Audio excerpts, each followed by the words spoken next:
What's going on, Breaking Brown family? Merry Christmas. I hope you had a great time with your family and your loved ones on this Christmas day. But politics don't stop for Christmas. We celebrate and we love all the people that we love, but politics does not stop. Politics does not end.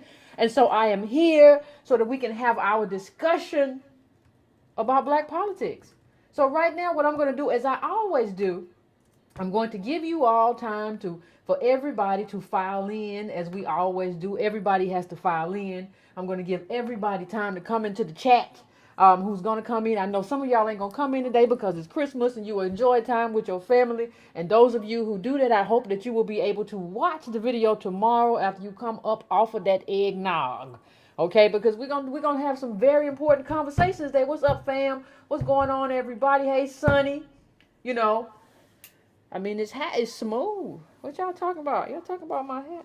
This hat is, let me tell you, you have to, this is what I mean sometimes about, you have to be able to find your own happy. You know what I mean? You got to be able to find out what makes you happy, what makes you joyous, what gives joy to your life. I don't care whether it's going to a park, playing with a pet, or wearing you a nice little hat. You got to be able to do that. You got to be able to find your happy. So, as I do every day when I get started, please, since today is Christmas, some of y'all got tomorrow off or whatever. Somebody in the comments one day say, Yvette trying to she's a fed trying to make black people alcoholics. I'm not trying to say every libation has to be an alcoholic libation. I tell people all the time, if tea is your thing, if water is your thing, if a little Kool-Aid is your thing, not too much sugar. I mean, whatever your thing is at the end of the night, at the end of the day. But today is Christmas.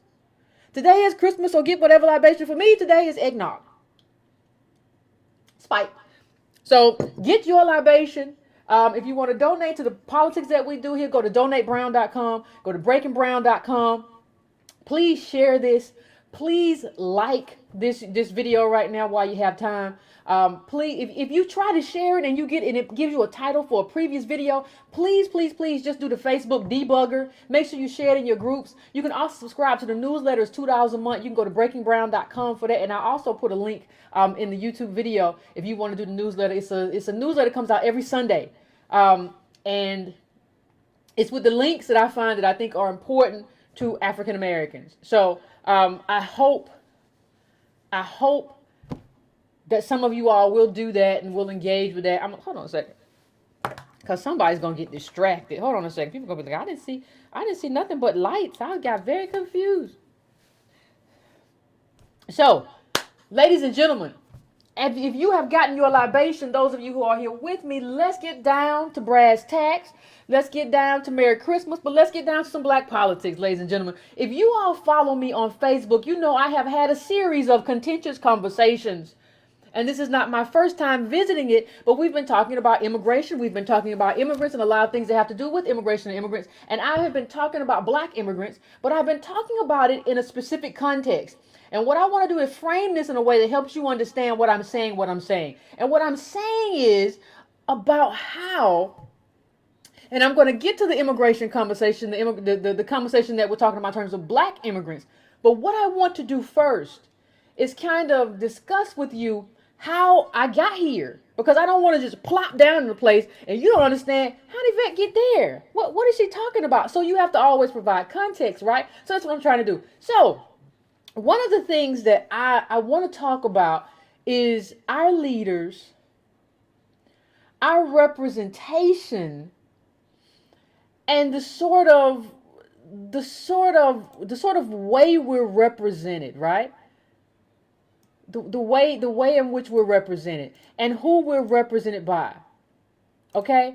So, you know, those of you who watch Breaking Brown quite often, and we've mentioned this a few times, will know that this is Representative Terry Sewell. And she represents Loudoun County, Alabama, which is the county that has the hookworms, where they have hookworms, which comes from feces, no sanitation, feces in the backyard, literal feces in the backyard. And so the question that I ask myself, because the one thing you can't do as an African American, you know, you cannot just stop thinking about a thing, because part of the problem, and this is a YourWeb article that talked about how we, not me, the Breaking Brown family held her accountable. and basically had her come out and said, we're going to try to do something. I'm going to try to get Paul Ryan's help with the hookworms. That's what this image is. For those of you who didn't watch the show, it comes from a YourWeb article about how the Breaking Brown family forced her to kind of go on her Twitter timeline and talk about this. But something that occurred to me and something that I addressed in the show, but I didn't go in depth of talking about, that I addressed was, well, what was she talking about? What was she talking about before? Like, if you're telling me that she's talking about this now, my question becomes, why weren't you always talking about this? And what were you talking about? And here's what she was talking about. She was talking a lot about DACA. She was talking about how as a representative, she was going to stand up. And because getting rid of DACA would cost Alabama a lot of money. Right? Getting rid of DACA would cost Alabama, and I'm not gonna cost Alabama nothing. But let me show you something. That's part of another conversation, because part of the problem that we have is that we have representatives. Now stay with me on this, please. We have representatives who do a very good job of being national representatives for the party, but do an awful job of representing their constituents. Let me say that again. We have representatives that do a great job of representing the Democratic Party, especially that limousine liberal kind of Democratic Party, right? These elitist liberals and what they want in terms of nannies and cheap labor, but do an awful job of representing their communities. Now, I want you to look for 1 second just look at what she basically, I'm gonna put up a tweet. And I want you to just pay careful attention to this tweet. I'm going to make it bigger because I know some of y'all going off that yak. It says, I will fight to protect dreamers. Right? A little bit big. I will fight to protect dreamers. The contributions they make each day to their communities are integral to our success as a country. I will fight to protect dreamers. The contributions they make each day to their communities are integral to our success as a country. Now, let me tell you something.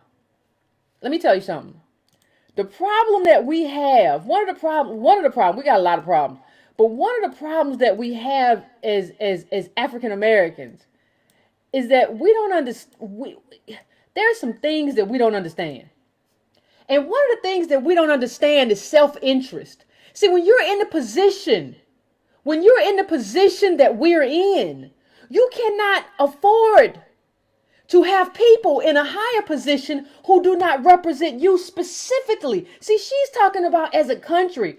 You don't get to talk about as a country when the people in your specific little area, your specific little district are majority black, impoverished people. Your job is to represent them. Your job is to singularly have their interest as your interest. Have their advocacy as your advocacy.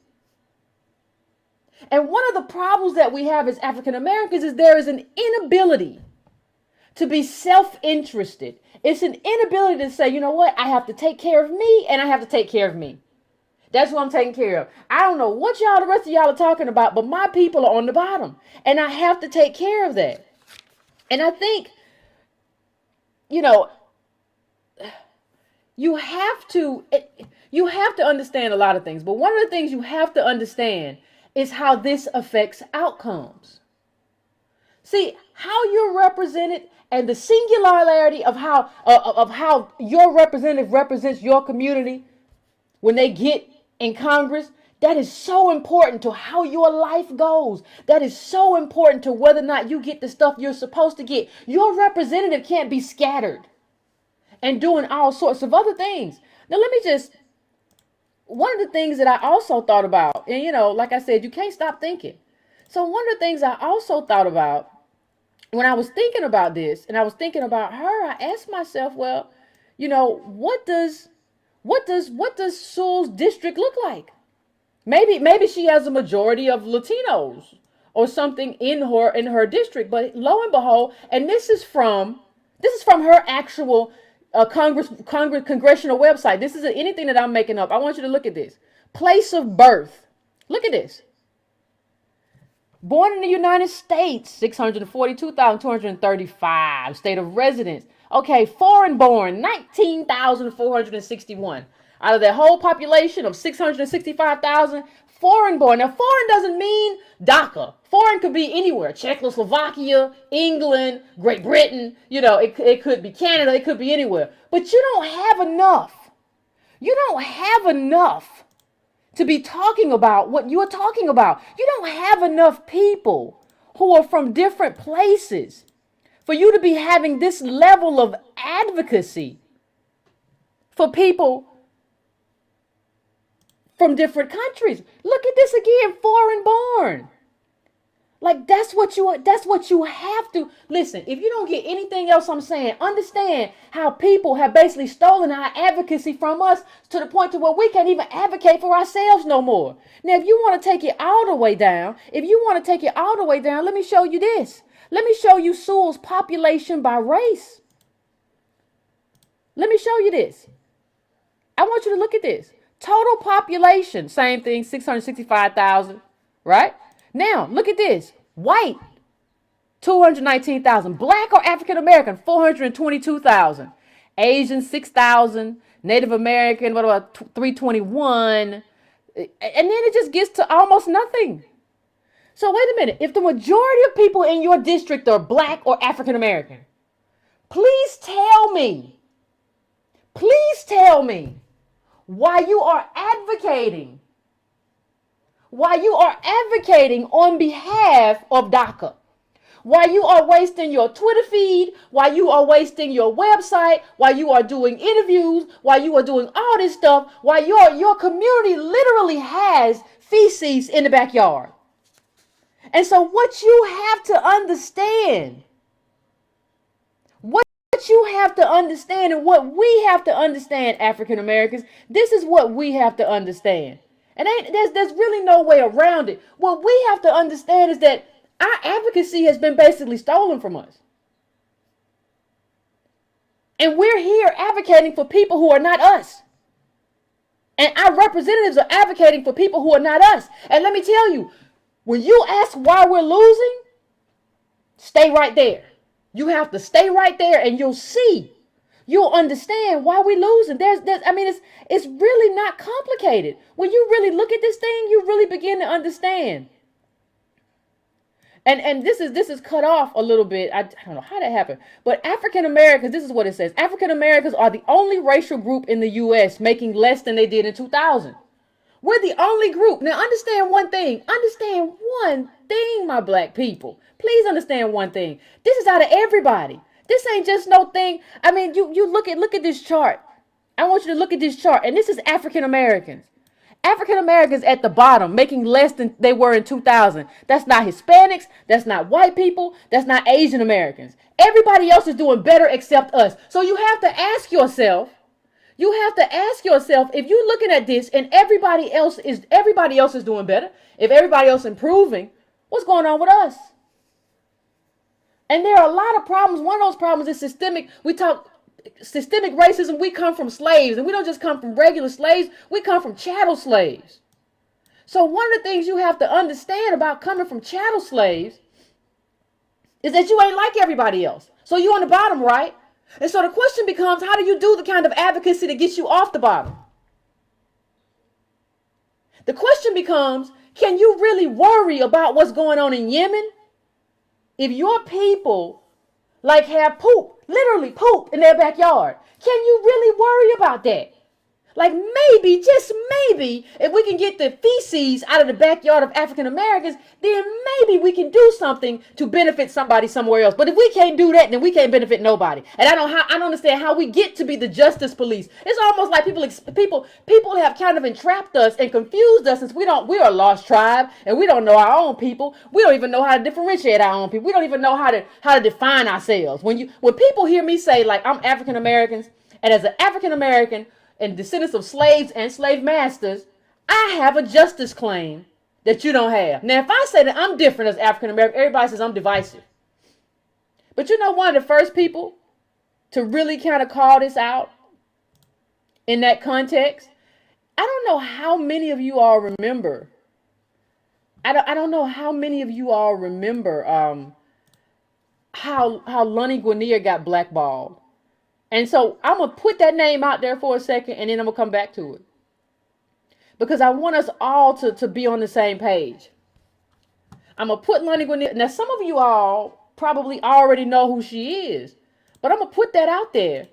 And I'm going to leave it there for a little while.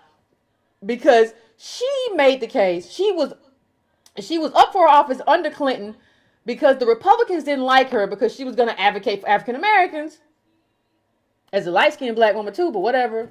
So much hate. So what you have to understand is that, so Clinton just basically threw her away. Like, she tells a story in her book about Hillary Clinton just kind of walking past her like she never knew her, but before she acted like they were the best of friends. That's them Clintons for you. That's these liberals for you. It's not just Republicans. We got a lot of people who are just playing games on us and scamming, right? So let me just say this.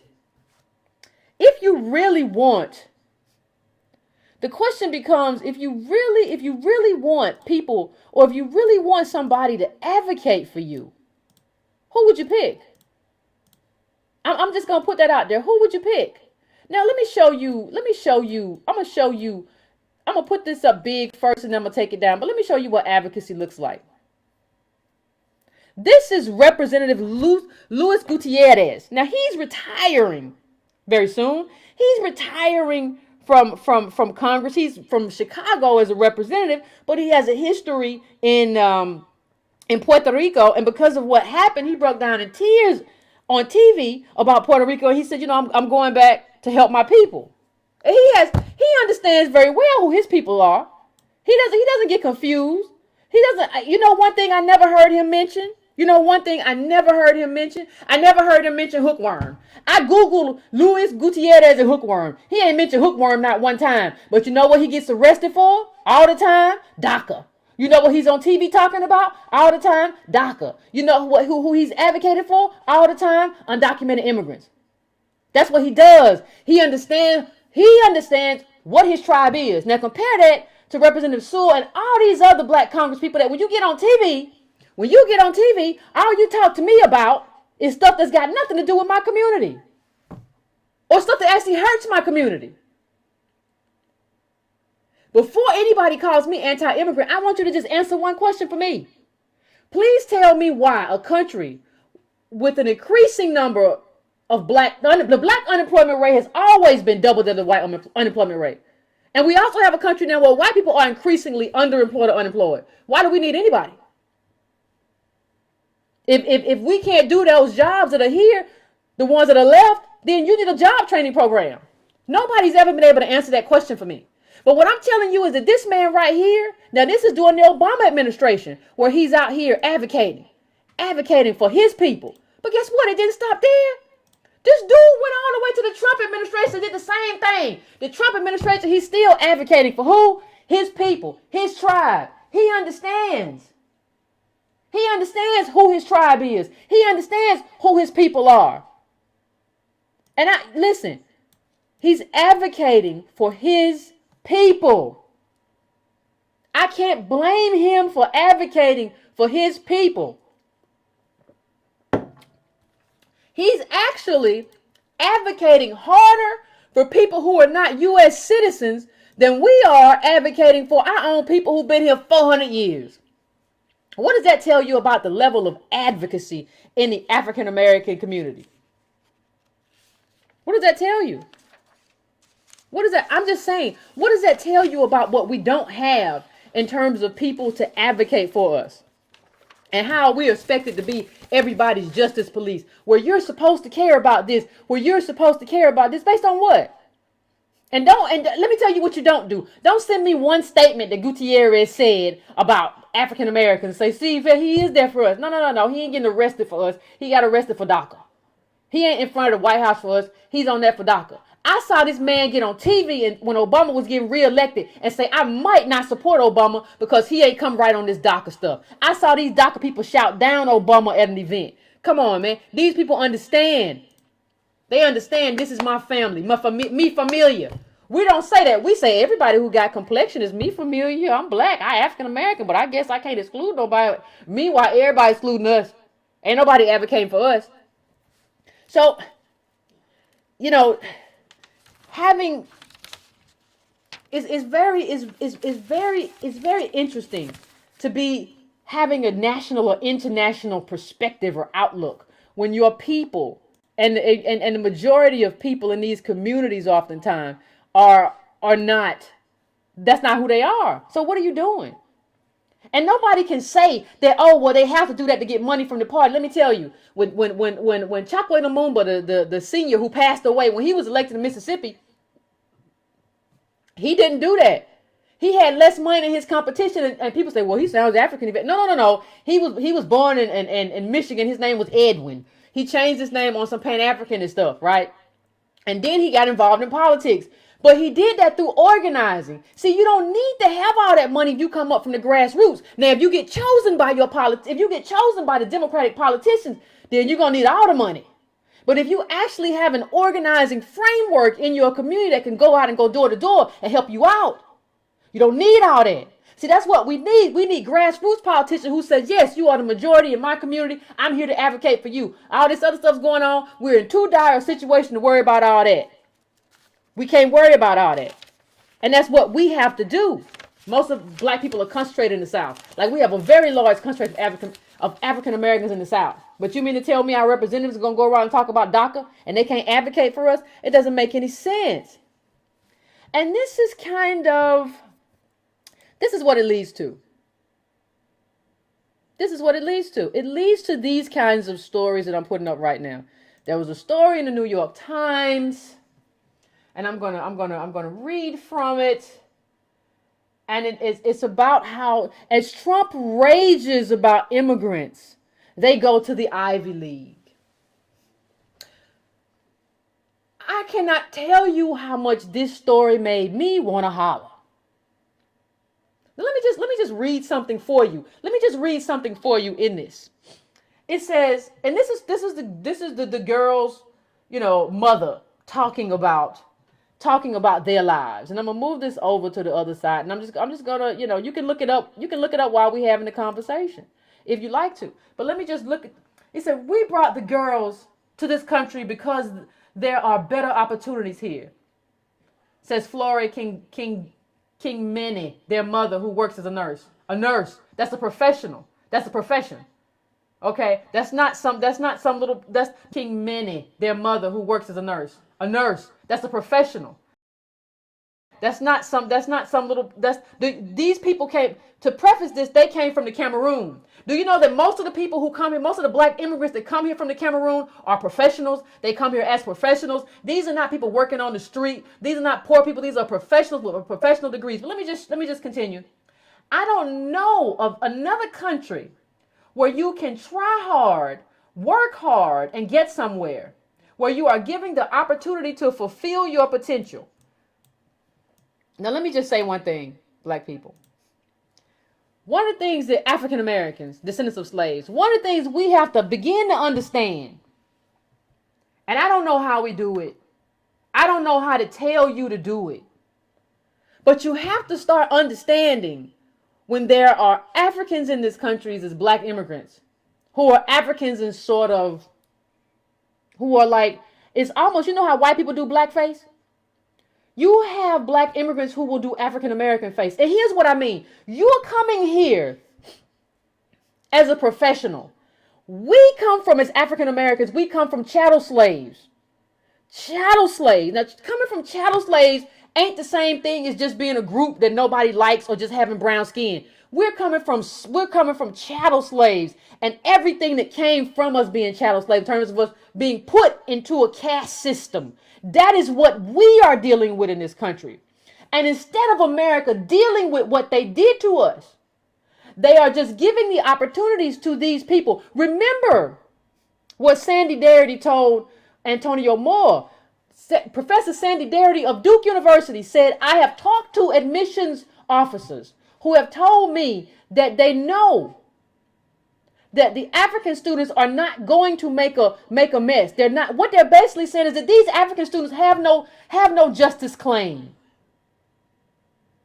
They don't have a justice claim on this country. So they're not going to make a justice demand. They're not going to ask about reparations or being fair. They know they have no claim. So they're not going to. Now, here's the thing though. These people are here because we made a noise, because we did all of that. They're here because of what African Americans did. So if you don't understand one thing I say tonight, understand this. African Americans in this country, African Americans in this country have bared the total cost from slavery to Jim Crow to being the shoes that this country runs on. Remember, we talked about this country running on black failure, African American failure. We have bought the whole cost of this thing. And then what you do, you come over here and eat the fruit. So we bared the whole cost and now we can't even eat no fruit. And people ask me, well, Yvette, what should happen? First of all, when you come here as a black immigrant, you cannot mark African American on none of your applications. None of them. You mark other or you mark white.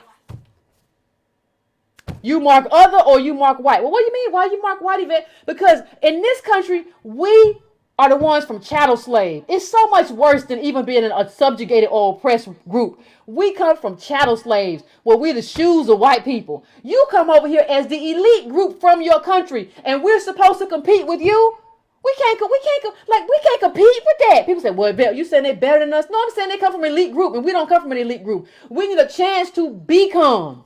We need America to give us what we're required. Give us the corrective mechanisms of reparations, affirmative action, quotas, all of that. We need all of that. We don't need you coming over here masking the fact that we never got what we were owed. And let me tell you something. Before you say, some of you always say, Yvette, you're just being anti-immigrant. The funniest thing is, the West African friends that I do have are like, Yvette, I don't understand why anybody's mad at you. I don't understand why anybody is upset at what you're saying. These people, these Cameroonians right here, they had a father who was a professor. How many African Americans come from that kind of group? And they're saying things, if you did not know better, if I want you just to don't look at the picture, imagine this article if there was no picture, and imagine this article if their names was like John Smith from Oklahoma. You would say that's so racist. That's so racist what they saying about America being the land of opportunity. And we got all kind of impact. If a white person said what they just said, you would call that white person all kinds of habits. You would say they have a blind spot and they're racist because it's just bootstrapism. I always tell them black people, you would be so upset if these people making this statement were white. But you look at them, and this is the problem. This is how we fail. You look at them, and you understand them, and you interpret them through the lens of complexion. That's not how you understand African Americanness. African Americanness is a shared lineage. It's not about complexion. Somebody said to me on my Facebook, well, Yvette, you just don't understand that if you're seen as African throughout the world, this is how you. It's not about that. This is America. If you look at Haiti, they had a whole class of mulattoes who actually did things and behaved in ways that were detrimental to the rest of the black people. And part of the problem with people like that coming into our politics is that they come into our politics with something that is not American. That's a very Haitian thing. Although we had people who passed in America when they were light skinned, one of the things we had was people who were light, bright, almost white, who went to Klan meetings and actually were there getting information, who worked as spies because they knew they were African American. That's very different than what happened in Haiti. So a lot of what happens is you just come in here and mess up the whole conversation based on something that was over there or based on something that happened in South Africa, but it didn't happen here. And we don't even know how to deal with these people. One of the worst stories I ever read, I read something a while back about how the African, I forget where he was from, and don't call him a Brit. People say, well, the black actor who was British, the black immigrant from British. No. We're more British than them. I got to do my DNA. I'm probably more British than him. How does he get to call himself British? I'm probably more mixed up with Brits, and we are as African American probably more mixed up with Brits than he is, but he gets to call himself British. No, you Nigerian or whatever you are, and that's fine, but that's who you are. So they say that in the movie Get Out, Jordan Peele, who did the movie, said he wanted an African American. And this dude called him and basically convinced him that black is the same no matter where you go. See, we don't even know how to be that conniving. Like, if I go somewhere and that's conniving, I don't care what you say. You basically cheated an African American out of a role, so we had to look at you through the whole movie. You cheated us. I don't even know how to do that. If there's a movie and somebody and somebody's doing it and they tell me, well, I prefer a Nigerian or a Ghanaian, I'm just gonna walk away. I don't know how to fight that fight. I'm just gonna walk away and be like, well, you know what? I'm gonna be deferential. Them your people. I ain't got no issue with that. Thank you for considering me. I'm walking away. I'm not gonna get your number and Skype you and do all that. We don't know how. See, the thing is, in this country, please understand me when I say this. In this country, in terms of African Americans, there's a sort of collectivism because that's how we have endured. We have endured by sticking together no matter our complexion. I remember a while, Awesomely Lovey or whatever her name is, got in trouble for talking about light-skinned people. And it's just like, yeah, she showed you in that moment that she does not understand African Americanness. She doesn't understand how mixed up we are. She doesn't understand that slaves in this country, slave women had no control over their bodies. And even after that, you had people who made it with, white poor people. She doesn't understand what African Americanness means. So you have this kind of looking down on us while taking our stuff. Affirmative action was not intended for elite groups of Africans. Show me what LBJ said that. I can show you the speech he made at Howard University. I can tell you who it was not intended for. And somebody said, I fell asleep, we get out. I think you have to understand that, like, if Rush Limbaugh has said this, if Rush Limbaugh has said what they said, this Cameroonian family about this is the land of opportunity, and they said this is a country built on immigrants. Actually, it's a country built on, like, African slaves, and we are the descendants of that. Like, everybody who gets away with just saying, like, it's just immigrants. Mostly Brits, mostly African slaves and Brits. Like, before immigration became a big thing, that's kind of where it was. Nobody's saying there were no other groups. But you don't get to just make this carte blanche statement that this country was just built on immigrants. We didn't immigrate here. We were brought here. You came here for your own volition. We're two different groups. And I think that's what we need to understand in terms of how to differentiate ourselves. And we don't do that. They got all these kids in Yale and stuff. And see, what we do, we applaud the immigrants, and we don't do that. And stuff. And see, what the immigrants, until our kid can't get into Yale and Harvard. Then we say, I understand why my kid couldn't get in there. Well, your kid couldn't get in for a very specific reason. Your kid couldn't get in because 40% of the people who are in, here you go, 40% of people who are in are not African American. So your affirmative action slot was taken up by somebody else. So you love to tell me, well, Yvette, I don't know why you hate and I support everybody. But then when your kid, my son had good grades and he didn't get into Harvard or Princeton or nothing. I don't understand. Then you want to tell me, well, Yvette, I don't understand. Can you protest? Now you know people, and why don't you? It says, listen to what it says. It says, while Harvard leads the nation in black student yield numbers, a high proportion of those enrollees may be recent black immigrants, not African Americans, a new study found. This was 2007. It's gotten worse since then. It says the study's goal was to examine the reasons behind the level of diversity. It's talking about black student populations at 28 universities. Okay? In practical terms, immigrants, no matter what color they are a highly selective group of people. At some level, there will always be an answer group. See, this is a native difference because you only get the most motivated. So really, you getting the elite. Like, this is just what it is. This is just what it is. And so it says, and this is what I said about Lonnie Guinier. It says, even with the expansion of financial aid, the number of students at selective universities are from privilege. That's what she said. Diversity statistics tend to camouflage or justify that difference. So what she's basically saying here, what she's basically saying is that these people, America don't have to deal with what America didn't give us. They just go and get people who look like us. And let me just say this. Let me just say something. Can I just say one thing? Please stop telling me, well, Yvette, it's really white supremacy. You know, you got to deal with white supremacy, Yvette. That's the thing. Even if you are not controlling the levers,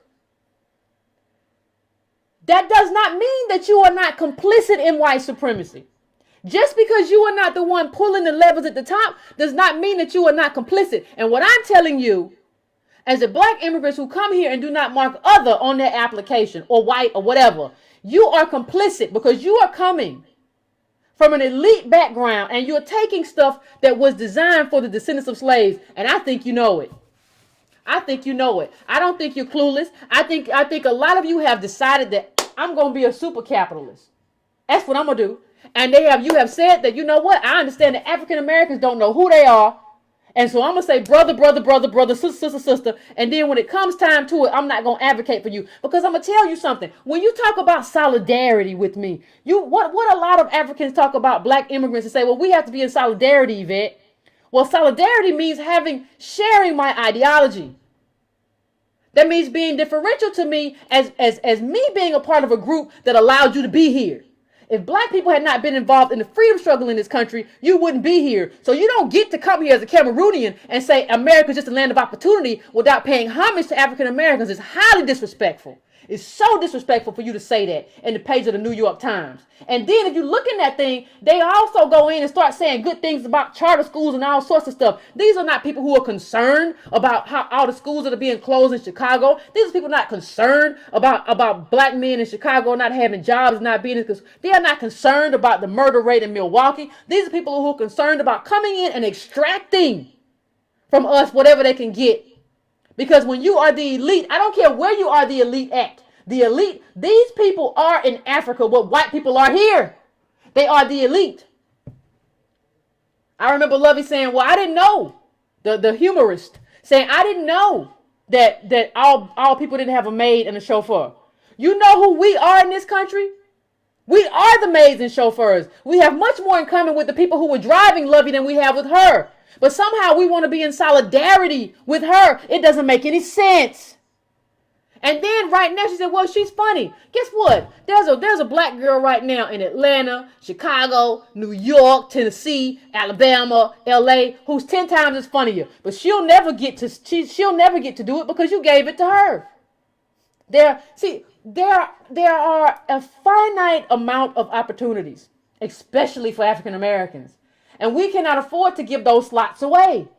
You cannot say hate the player, hate the game. You have to redefine the rules of the game. If the game has us losing, and it does, you have to redefine those rules. You cannot say, Yvette, I don't hate the player, I hate the game. No, I hate the game. The game screws me every time. I hate the game. The game is rigged. I hate the game. The game don't like me. The game sets it up for me to lose every time. I played this game. My people done played this game for 400 years. And every time y'all come up with a new rule that has me losing, I hate the game. I ain't playing this game no more. I want a new game.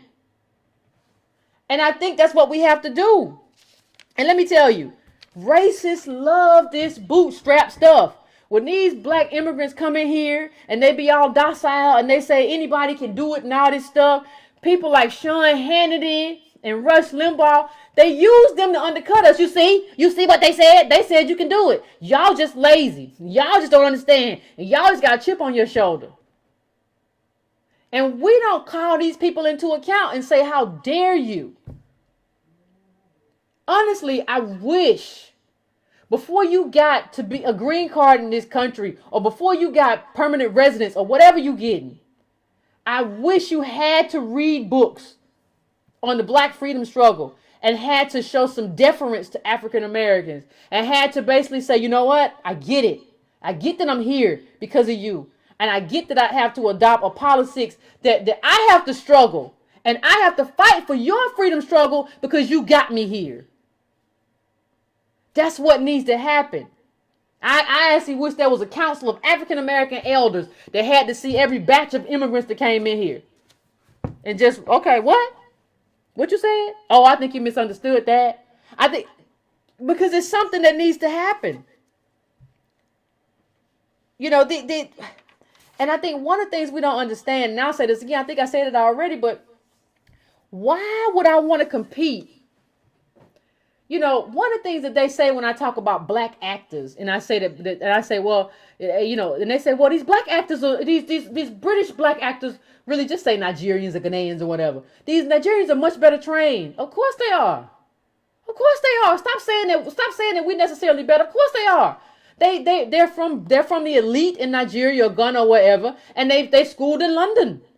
We didn't school in London. We came from slaves. We have broken and battered schools. Of course they are. You can't then bring them over here to compete with us. No, if we need to be better, you need to give us what it takes to make us better. And and then the thing is, not only did you all not play a part when I talk about black immigrants play a part in this struggle, but then you come over here and then you take. So we fight and we bear the cost, and then you come over here and you take and you get to eat the fruit. So we fought for black people to go to all these schools in Harvard and be able to have these jobs in government and elsewhere and have opportunities. And then other people who didn't fight or who didn't have ancestors who fought, they get to come over here and eat the food. It's almost like you cook a plate of food and somebody else says, oh, thank you, I sure do appreciate that. Why? None of it makes any sense. None of it makes any sense. And part of the problem is that we cannot define ourselves as a group. We cannot, listen, Caribbeans can go to Caribbean Day Parade. They can fly. I had somebody who flies a Haitian flag all the time tell me that there's no such thing as African American. How? How do you take a picture of yourself wrapped in a Haitian flag, then tell me that my people don't exist? This is a con. And everybody's in on it. Solidarity don't work with other communities unless they share your ideology. So you got to stop talking to me about solidarity unless you're in solidarity with people who believe the same as you do. You can't be in some type of solidarity with people in terms of global fighting oppression globally with people who are the oppressors in their own country. But you just don't know because you don't know what they're doing. You just assume because they black, they like you. I want to see Lovey's maid or her driver. I could probably, maybe I could be in solidarity with them. I can't be in solidarity with you. All of y'all come from professionals. What I need is for African Americans in this country to be trained as professionals. If I need another nurse, this Cameroonian, her mama was a nurse. I don't need you to come over here as a nurse. If you need more nurses, I need you to train my African American sisters and brothers to be nurses. That's how you get us fully employed. It doesn't make any sense for us to support this, and just in terms of numbers and jobs, for us to support these people to come here when we have a lot of people who don't have jobs. Or have them go there and take these slots. Did you see like 40%, 41 or 42% of these slots are taken by people who are not African American? I just don't understand. Even when you look at our numbers, look at this. We talking about growth in income, not us. You have to know something is wrong when you see we keep losing. We talking about, you see we keep losing. Stop telling me ain't nothing wrong. We stay losing. Look at this. The overall median household income hit a high of $59,039 in 2016, but incomes in black households still lag behind where they were in 2000. Look at us on the bottom. Look at us on the bottom. And let me just tell you something. This is not the worst of it. This is not the worst of it, man. This is not the worst of it. I'm gonna. How do you be here 400 years and you have less than anybody? I'm just asking a question. How? How? I mean, if somebody could answer that with me, I think I'd feel better. How? And if you say, well, we don't have, Yvette, we don't have less than immigrants. Look at this. Look at this. Look at this. White at the very top. This is the Sandy Darity study, Color of Wealth. Comparison of white and non-white household median net worth. U.S. black, 4,000. African black, 72,000. You know why? Because they're eating up all the stuff intended for us. This isn't about hating nobody. This isn't about being xenophobic. This is about our self-interest. Everybody understands that they have a self-interest. But we only understand that we have some type of responsibility to others, and I cannot even see what that's based on. What is that based on? This I did it like it has to be based on something. They have to have something in common. And part of the problem is that you have to stop seeing this as in, well, we're all brown people. And look at this chart. African black 72,000, US black 4,000, Latino 42,000, Chinese 406,000, Japanese 592,000, Korean 23,000, Vietnamese 61,000. I mean, Filipino 240, and everybody,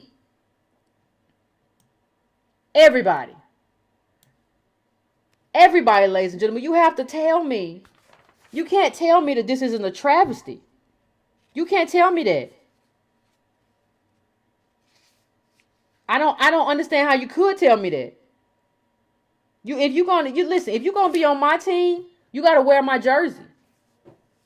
And it's a lot of people out here saying they're on our team, but just understand that we don't understand what our team really is, so they're just taking advantage. Like here's how it should have worked. Let me just break it down for you. For those who don't understand, here's how it should have worked. Obama, when he ran for office, should have ran as a Kenyan white person. That's who his parents were. Kenyan white. He should have run as a Kenyan white person. Now, you should have had to be governor, and be in the state legislature, and you would have to run as a Kenyan white person. You don't get to claim blackness by putting a Stevie Wonder song on as your song, and by saying your play, like you see Kamala Harris doing this now, saying my playlist is African American. When your mama's Indian and your daddy's Jamaican, and you are not anchored in this community, but you want to understand us through culture. You want to attach yourself to us through liking our music. If we didn't learn one thing from Obama, is that if I send another person of color to the White House, it's going to be an African American, period. Other than that, Obama should have ran, Kamala needs to run as an Indian Jamaican, and Obama should have run as a Kenyan white person. And then we wouldn't have saw him as African American. We would just say, hey, that Kenyan, that immigrant guy, he's running. What do you think about him?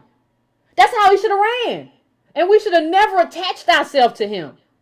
Like people say, well, all this birtherism, that's why we support him. Listen, I agree that a lot of birtherism was about race. But you have to understand that a lot of that stuff was based on some anti-immigrant stuff. Because people making fun of his name, Barack Obama. Do you think if his name was Leroy Jenkins, that people would have been like, he's not from here. He ain't from here. They would have had a whole lot of problems with Leroy Jenkins, but they wouldn't have said he ain't from here. They would have known Leroy from here. It would have been a whole nother conversation. So part of how people are able to take advantage is that we don't know who we are. We're kind of like this group of lost people going around. And we just get mad and upset, but we don't even understand why. We just get, and it's very disconcerting. So, I'm about to get ready to go to the phones. I'm going to, as per usual, I'm going to take a quick break before I go to the phones. And when I come back, then if you have something to say about it, when the phone's about to open in about 2 to 3 minutes break, when I come back, we'll have a conversation. All right?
Christmas music. People be wanting to beat. Listen, I have to do music that doesn't get copyright infringement. So the music with the beat will be back on Wednesday.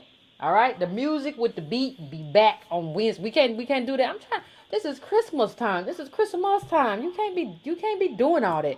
Anyway, anyway, everybody, we are all set up. I'm about to go to the lines.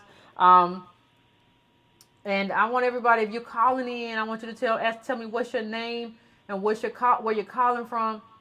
Area code 614. I'm about to come to you. 614. I'm coming to you now. Hello? Hello? Hello? Yeah. I'm Savannah. I'm calling from Columbus, Ohio. And I just called and like to say thank you for what you're doing. You're very inspirational for someone like me at 25 years old. I Thank agree you. with a lot of what you're saying. Like, what really grind my gear is like we so focused on these skin folks, like because they from us, they share our same experience, but they don't. It's like where I'm at now. A lot of black immigrant get benefit versus people who are descendants of slaves. But like I said, thank you, and you really opened my eyes. Thank you so much. Thank you. I appreciate that, caller. I appreciate that. Thank you for calling in. I appreciate that.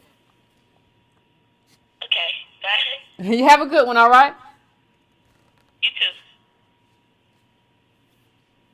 Yeah, I think what happens is that, like, the funniest thing is that nobody talks about it. Like, nobody talks about this. Like, we're kind of like we're just trained to kind of say a certain thing and think a certain way, and like nobody expects us or nobody wants us to like have a different kind of conversation. So, what is Judah music? What y'all on? Y'all got drunk too early in the day. Some of y'all. Oh God. Oh God. It's Christmas. It's talking about. Oh, so let me go to the next caller. Caller area code 717. I'm coming to you. 717. What's your name? Where you calling from? Yes. Good evening, Yvette. Good evening. Good evening. Good I'm evening. Sade. My name is Sade. My name is Sade. I'm calling from Newark, New Jersey. Okay. I just want to say again, I really enjoy your show, and I just want to say thank you very much for what you're saying and the things that you're doing. I just want to say this basically that when I hear working and people talking, I'm about to get real graphic right now, talking bullcocky and talking bullshit. I tell them to shut the fuck up. I said, first of all, you don't have the right to be saying nothing. I said, I understand about Marcus Garvey and all that, and he did great things and all that, but I'm going to tell you right now, African American people have been struggling. We have been struggling. And I say we because I count myself as African American. I don't care what nobody say. I don't give no damn. Second of all, I tell them to shut up because you shouldn't be running your mouth because we wouldn't even have what we have if it wasn't for African Americans who've been fighting the longest. Thank you. Okay? So that's the first thing. The second thing is that how dare you open your mouth if you're Hispanic, which really isn't a race. If you're Hispanic, but your ass really is black, you just as dark as somebody else who's counting themselves African American, and you get over here and you start talking mess and all these other things like this. When you look at jobs openings today, all they want to do is talk about Spanish wanted. Really? Okay? The first thing you need to go do is give African American people jobs. Okay? Look at that chart that you put up there, Yvette, about what we're making. How hard it is for us to take care of ourselves, to earn a living. And they trying to count us out of everything. There you go. Okay? So the first thing I want to say is, so far as having an alliance with African American people, I can't have an alliance because first of all, that would be me counting myself as not African American. I say I'm in solidarity with you guys. I am African American, so therefore that's it. There is no me and then you. There's us. Yeah. Thank you, caller. I appreciate that. Let me tell you. What, thank you. Merry Christmas. Like what? This is like. Let me just say something. This is an ally. This is an ally. She can be in my group. She's an ally. She understands the contribution. She understands who we are. We fight together. She gets it. She can be. We can be down. She gets it.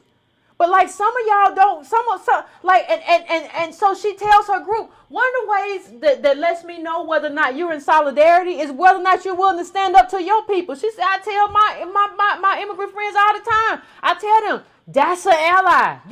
We got to understand what an ally looks like. And a lot of these people ain't allies. That's how one looks. If somebody comes up and they going to stand for you and talk about you and be there for you in that way, we all right. We good. You got to be able to differentiate, though. You got to be able to differentiate between an ally. I have people, it's funny, the people who say that I'm anti-immigrant, because I get mail from like everybody from Ghana to Nigeria, from Haiti, everywhere, say, Yvette, I don't understand why anybody's mad with you. Like, you just trying to stand up for the group that you're in. I stand up for my group all the time. And nobody, like well-meaning immigrants understand that, like, this is how I need to be. And they understand why I'm advocating the way I'm advocating. People who are trying to be sneaky and still don't.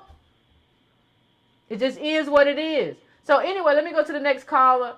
Area code 818. I'm coming to you. Tell me what's your name. Tell me where you're calling from. Hey. Hey. Yvette, how's it going? Merry Pretty Christmas. Good. Merry Christmas to you too. Hi, I'm actually an immigrant from Iran, and I agree with you 100% on what you're saying, because what people don't understand is, because we sponsored other family, I've been here 30 years, but we sponsored other family to come here.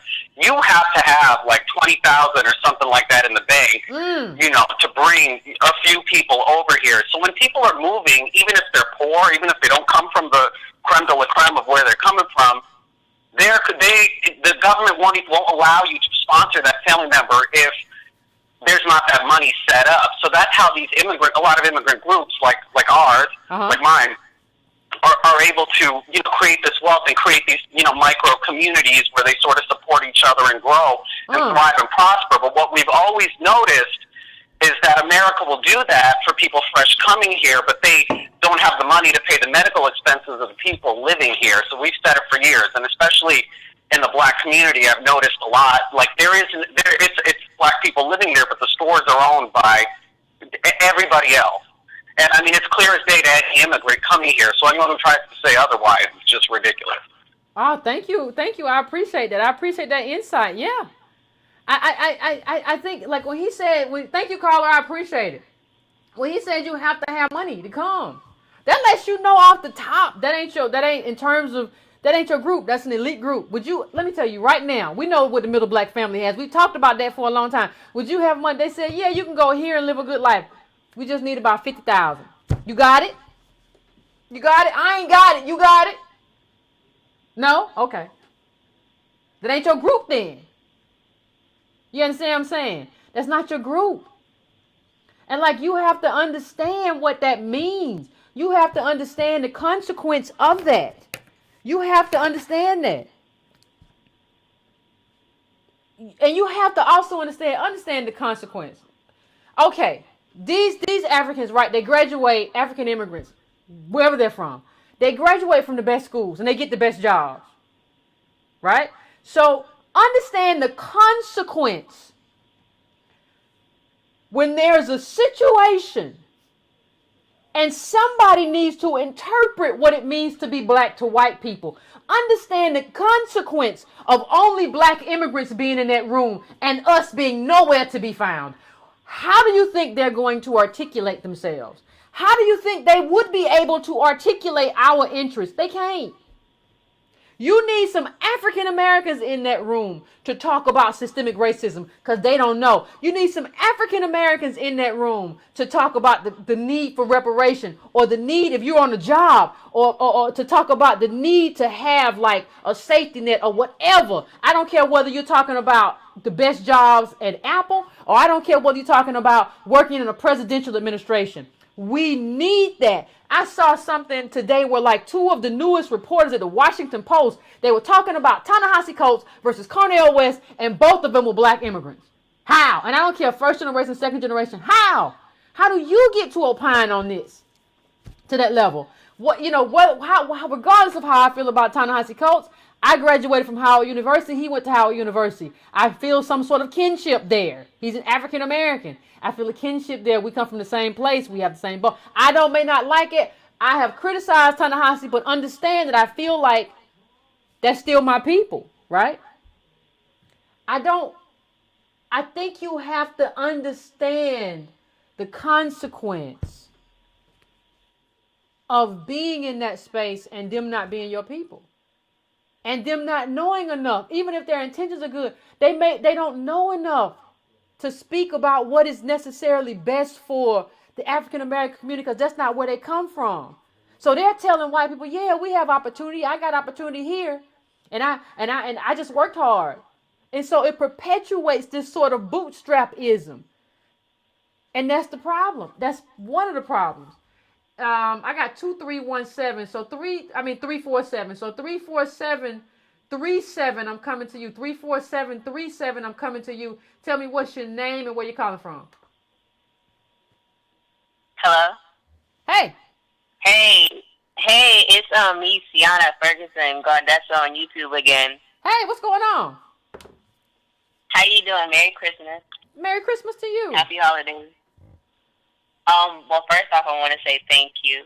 You're Second welcome. off, I want to tell you that this is what I was kind of hinting to when last time I called in, because I'm half West Indian and half African American, and the fact that plus my mother's side, she is from like 1960s, 1950s middle class West Indian, and my father's side is from impoverished 1950, 1960s Little Lynchburg, Virginia, African American. Okay. And one of the things I always wanted to say is the fact that a lot of the times me and my mom, we could not relate because she couldn't understand why I was telling her I don't want to be the only black person in the classroom, when she, as a matter of fact, when they do institutionalize racism and they do these tactics of 42% of black people being immigrants, black immigrants, is that 9 times out of 10, anytime you do see a black person excelling, especially in the South, is when they're normally black immigrants. And you really don't understand that or see that until you actually get to know an active person. Another thing I would like to say is that I noticed that with my family is that they relate more so to the Cosby Show, and on my mom's side and on my dad's side, they relate more so to Good Times. However, it was that's interesting. And then they kind of rationalize with it. With that being said, I would like to know your take on black immigrants of the early 1900s that migrated here to the mid 1900s, and then black immigrants that migrate over here today. Because I never met my mom's West Indian parents.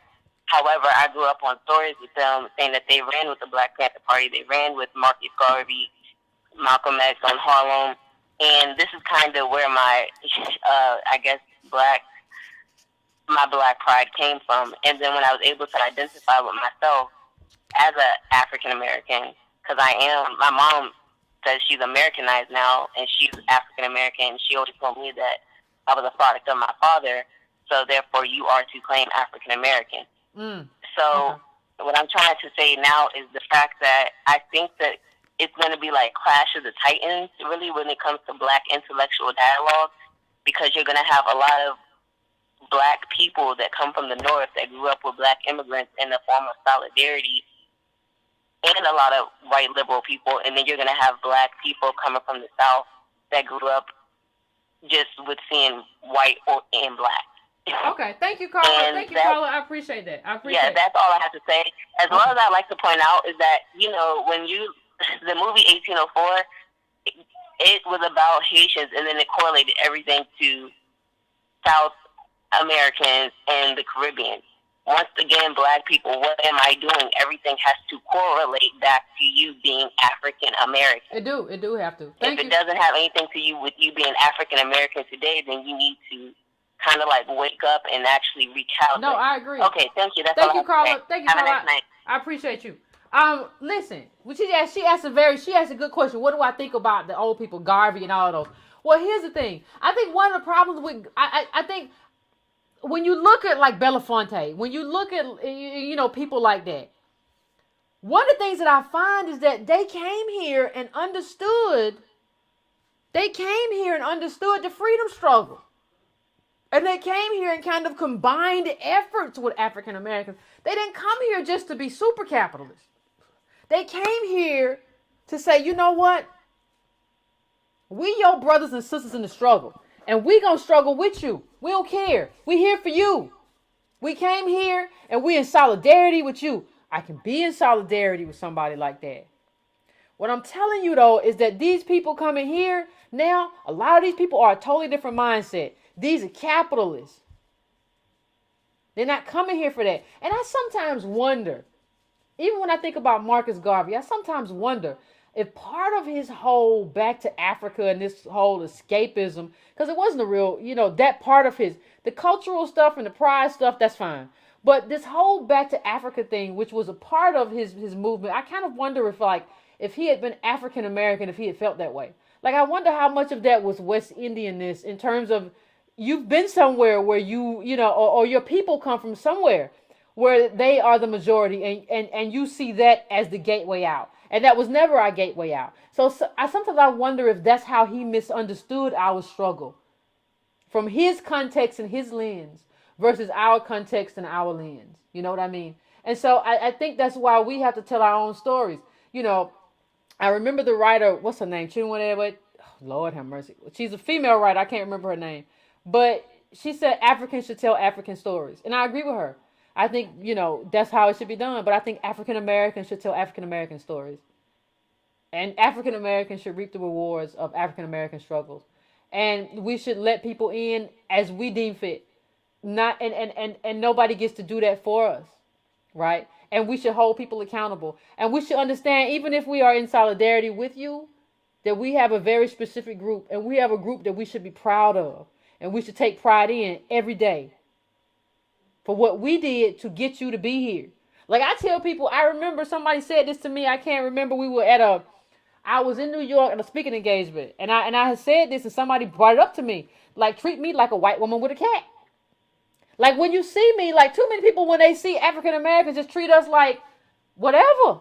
As an immigrant, and people gonna say I'm being elitist, but no, my people built this country. When you see me, you should just see a white woman rubbing her cat, and the cat just purring, and that's how you should treat me, with deference, because I made it possible for you to be here. You don't get to tell me what I'm doing wrong or how you think I should switch up. And I'm gonna tell you something. If I went to Ghana, Nigeria, Haiti, anywhere, I would never, even if my parents had immigrated there and I was born in that country, I would never take it upon myself to tell you how you should be or how you should behave. I would never do that in someone else's country that I didn't have a bunch of bones buried in. I would never do it. So I find it so problematic that I find so many immigrants, even when I talk about it on my page, immigrants come out the woodwork and say, well, you should do this, you should do that. You don't get to tell me nothing.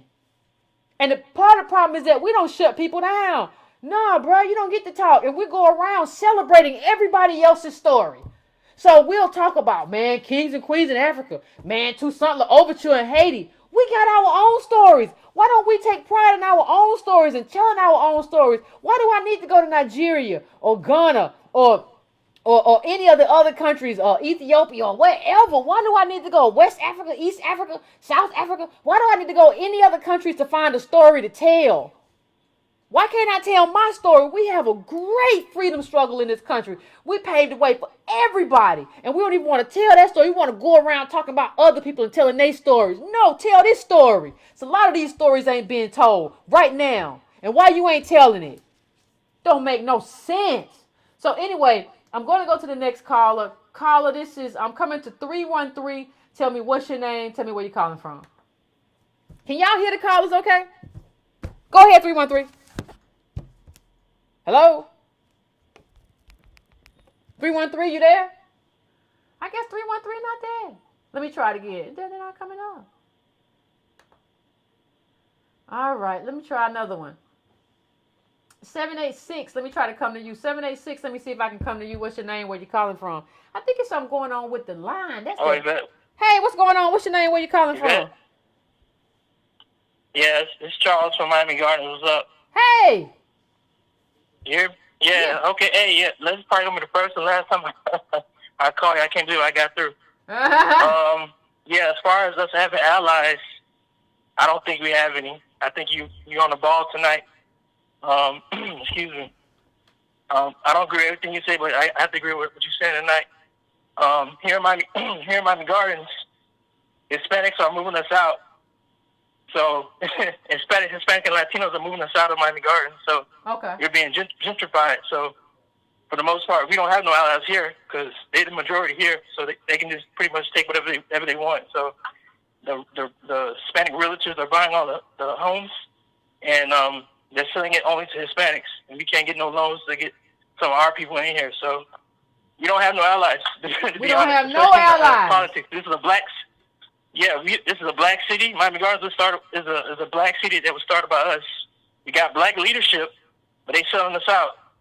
Oliver Gilbert is the mayor of Miami Gardens, and I just want to shout him out right now. He ain't shit, so he ain't helping us out at all. So I just want to put that out right now. All the leadership in Miami Gardens ain't helping us, and slowly but surely, the whole city gonna be Hispanic, and we're gonna have an Hispanic mayor, and we're gonna be out because we're gonna pretty much get moved to Homestead. And for your proof, I know you live in Atlanta, right? Yeah, what's Homestead? Tell the people what's Homestead. Yeah. Homestead is pretty much Athens to Atlanta. So they moving us almost an hour away. So think about that. That's the drive. Almost an hour away. They moving us out. So if you don't have your stuff together like me and my mother do, you're gonna get foreclosed on probably, and a Hispanic person probably gonna move in that house. So that's our allyship here. Hispanics are cool. They friends with us individually when they want to talk about sports and movies. But when it comes to politics, you better forget it. They ain't for us. Cubans, Hispanics, Puerto Ricans, they ain't for us. They for their people. Well, I just want to put that out there right now. And the thing, the question to ask is why we can't be self-interested. Like because of, and you would think. And I think there's a whole. That's a great question. That's a great question. And Oliver Gilbert is an all peoples. He's an all peoples person. I'm for everybody. He ain't for us. Yeah, he's gonna be the only black person left in Miami Gardens. Watch. Thank you, caller. I appreciate you calling in. I appreciate it. Thank you for calling in. No problem. Peace out. I think part of the problem. I think part of the problem is that we treat everybody like we treat other African Americans.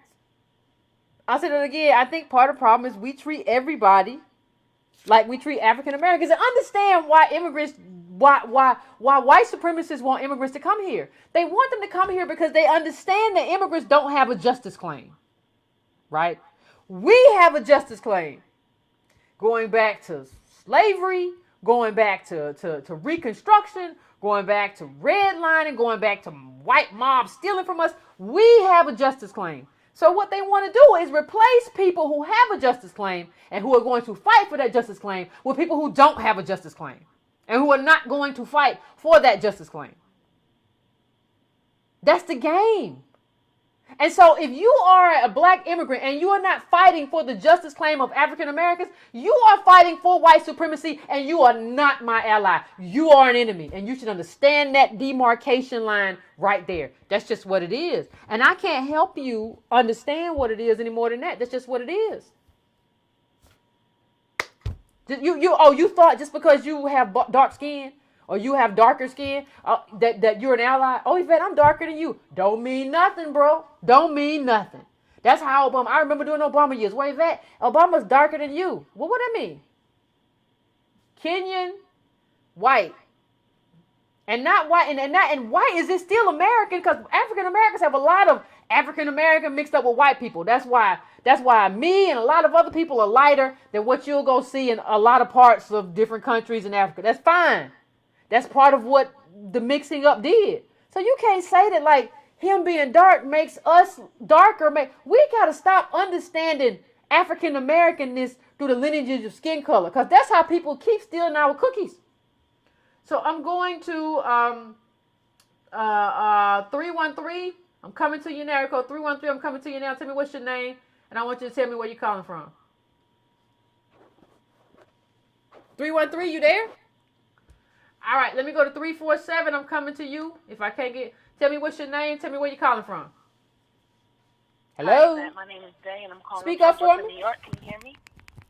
I said my name is Zay, and I'm calling from New York. Can you hear me? Yeah, I can hear y'all here. Go ahead. Yes, I'm in New York. Okay, what's your comment or question?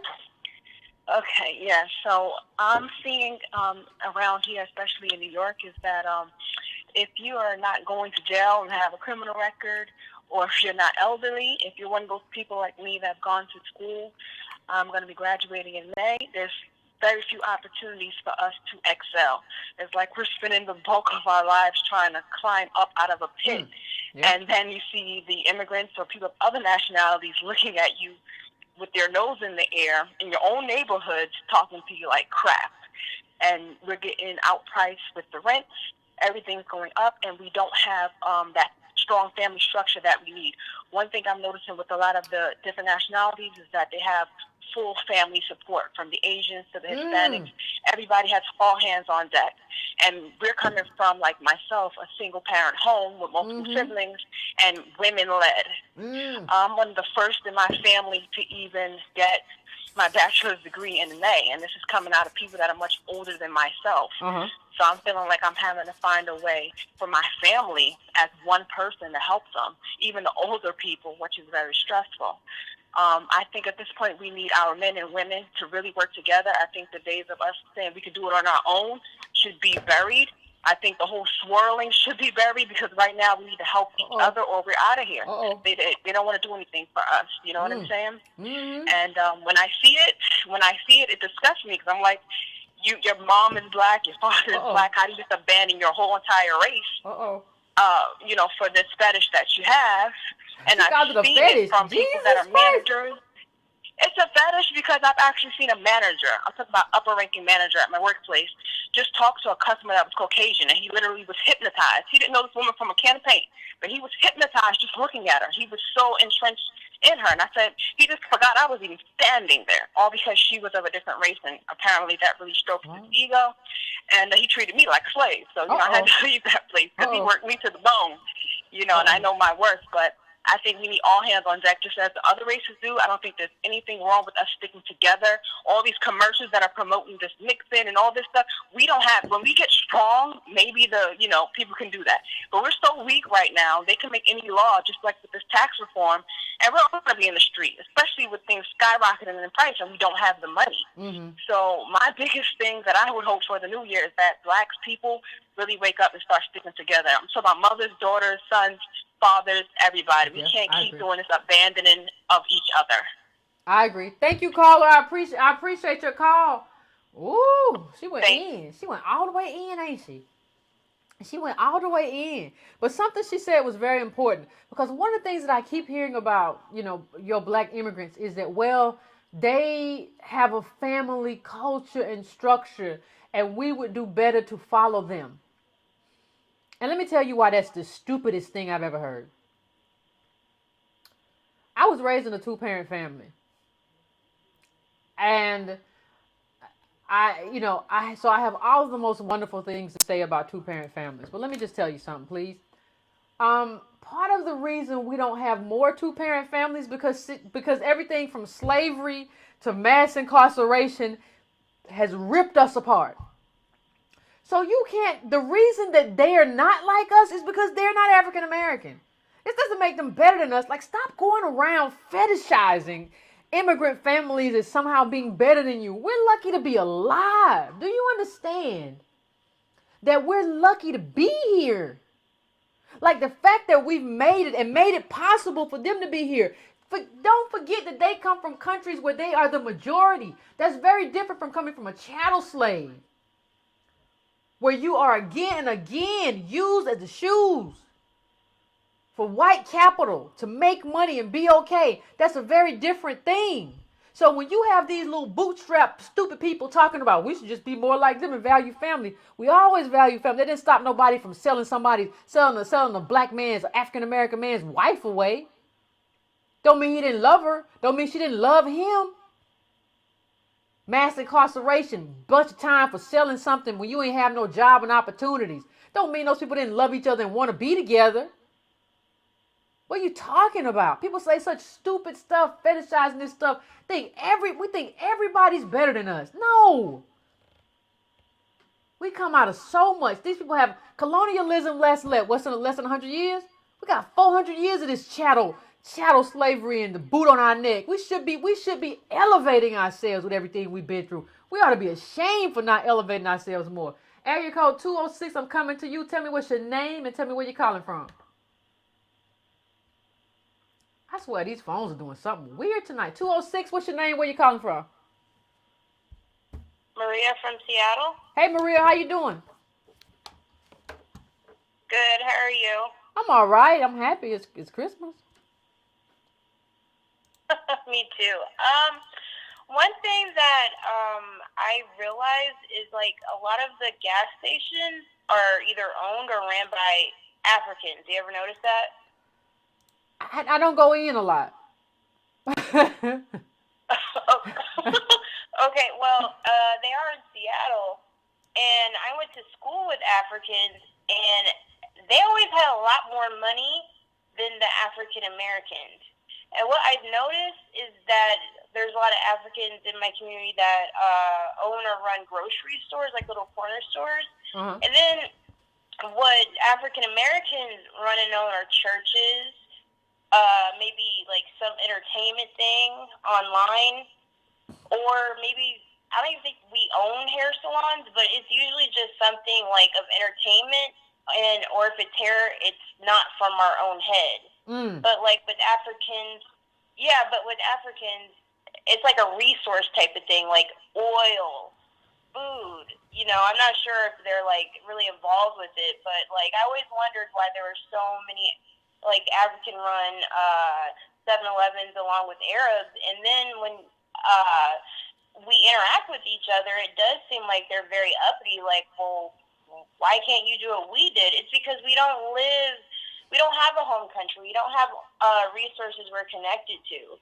And It just creates so much of a just confusion and anger between the two groups. Hello? Yeah, I'm here. We're here. No, I agree. I agree with you, Carl. Yeah, it's really strange. Like with the Diddy situation, he wants to buy an NFL team. Again, that's entertainment. That's something that we had to strive to become NFL players. It's not like, oh, you know, I'm gonna own oranges or something like that because that's a resource our community has and cultivated. No. What we have to do is just work, entertain people, and we don't even own that. And it's like, yeah, for people to like in government be like, no, you know, the dreamers need to stay and stuff like that. It's like, no, they don't. We built this country, and we're just struggling just to survive. Now, one of my friends for a long time was who I helped out a lot was like in our 20s. I ain't know how. I can't. And like one of the things we gotta stop saying is that we can compete with anybody. No, we can't, and we shouldn't. What we need is for America to make us whole. We don't need to be trying to compete with people who could call home and get the resources. And when I talked to him, he told me, oh, my daddy was big in the government in Nigeria. How many of you had somebody who was big in the government in like D.C.? And that's who you want to compete against? That's who you want here as your competition? I mean, you have to be honest about who you are and be interested in yourself. This article I'm putting up. It says why the Ivy League story stirs up tensions between African immigrants and Black Americans. And I want to bring you to there's something very interesting that was said at the end of this article. And I'm going to move it over to this side so it doesn't kind of obstruct me while I'm trying to talk before I go to the next caller. But I'm going to bring it up a little bit bigger so you can see too. You all remember, and the thing is, we so crazy. Every time like an African immigrant gets selected for a bunch of Ivy League schools, we cheer like that's us. I ain't got nothing to cheer about. But anyway, let me read you a little bit about, now this is what I brought up Lonnie Guinier before. It says, Lonnie Guinier, a Harvard professor, argued instead that schools were attempting to resolve historic wrongs against Native Black Americans by enrolling immigrants who were like them, but had different experiences.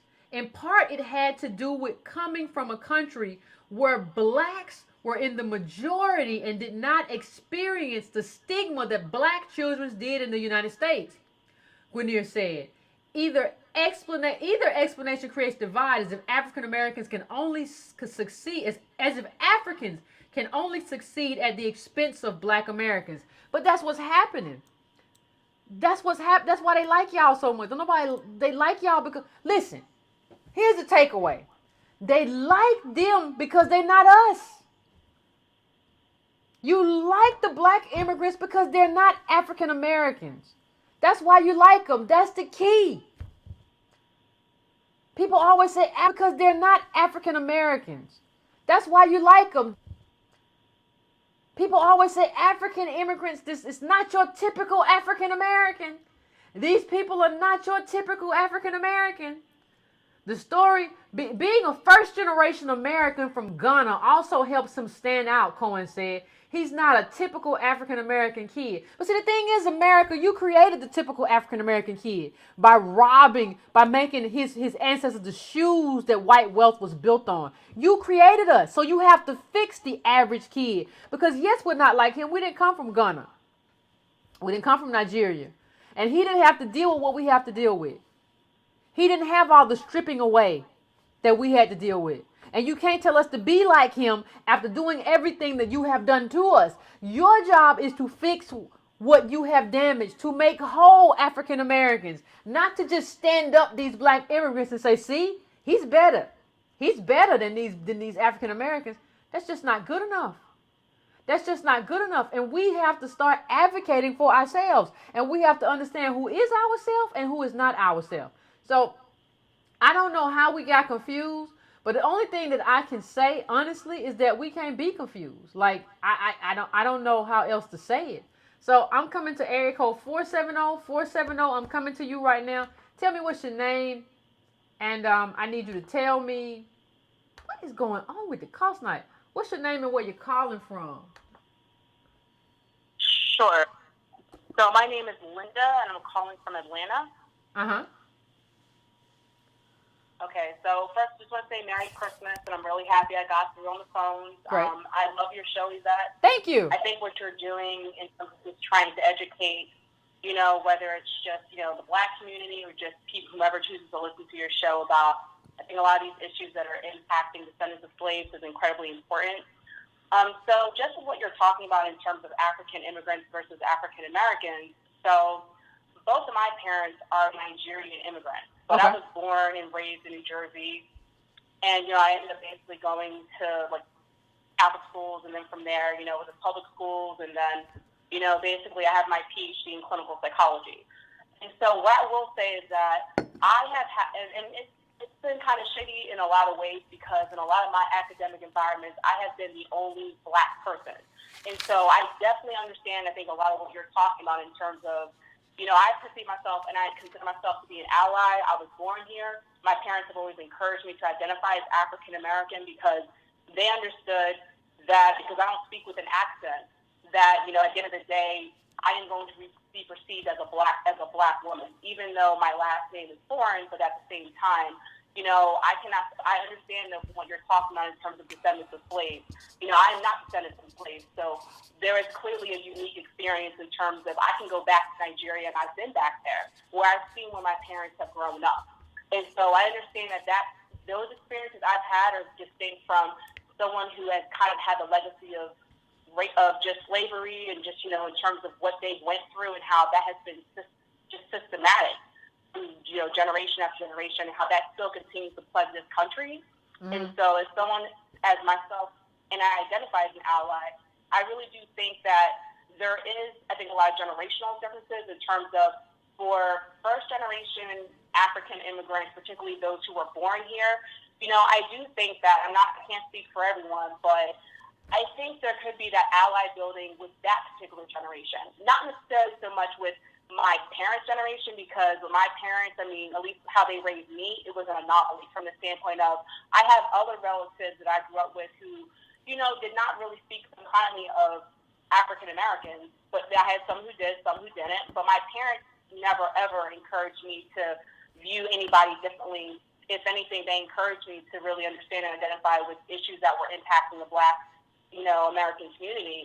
But I do think with the children of those immigrants, you might be able to think of it as, well, because we're going to the same institutions, we're also having to deal with, I've been called a nigger, like I've been disrespected and mistreated just for being a Black woman. Okay, and thank you, Carl. I gotta go to the next call, but I appreciate you. I think here's the thing, and the caller said something that I want to touch on. She said, "I have been disrespected for just being a Black woman." That's kind of, but let me just tell you, let me just put something out there. That's kind of what Obama said when, like, he said, "I've had trouble catching a cab, so I'm African American." Not the same thing. Not the same thing. Like, individual, specific instances of racism are not the same as your people going back generations dealing with systemic racism. Like, go back and read Ta-Nehisi Coates' Reparations, Peace in the Atlantic. That is systemic racism that extends all the way from when Black people were enslaved to today. Having a specific incidence of racism, you cannot equate that to that. And that is the only thing I should say. And I'll say something else. It's not up to me to try to build solidarity with you. It's up to you to try to build solidarity with me. I was here first. So, like, if I go to any country in West Africa, Caribbean, wherever, I don't care whether it's Jamaica, I don't care whether it is. It's my job to try to build alliances with you, because I am, even if my parents came there and they had me there, it's my job as the child of expats to try to deal, or the child of immigrants to try to build that with you. It's not my job to try to build anything. You understand? It's not my job to try to build anything with you. It's your job to say, hey, I'm here for African Americans and I'm going to build something with you. I'm going to support you and be a part of what you... That's what immigrants used to do. Black immigrants used to do when they came here. And that's what we have to get back to. But I don't have to reach out. That's not my job. So, 347, I'm coming to you. Tell me what's your name and tell me where you're calling from. Hello? Hey, 347, what's up? Hello? Yvette, can you hear me? I can hear you just fine. Hey, Merry Christmas and welcome back. Welcome back. Thank you. Welcome back. It's Jenny from Brooklyn. What's going on? Ain't nothing. Okay. Yeah. So, I was listening on the conversation, I have to say. Nobody should feel bad for thinking of themselves and their group first before anybody else. You have Black American, you're descendant of slaves. That's your tribe. You shouldn't feel guilty for it. Everybody else looks out for their own. So why shouldn't you? I do. When you left Jamaica and you come to this country, the difference is there's certain things lined up already. You have a house to go into, you have a place to stay, and 9 out of 10 times you have a job lined up. So that's already set for you when you come here. Yeah. So it's different when you're born here and you have to fight and struggle for those things versus you just come over here and everything is waiting for you. Mm. So people have to look at it that way too. I had just the fact that I know if whenever I need a job, I know who I can call to get a job. And I had a friend of mine, a Black American girl, and she couldn't get a job. She could not get a job, and I said, give me your resume. And I made a phone call, and I said, listen, I have a resume, so I'm looking for a job. They can't get a job.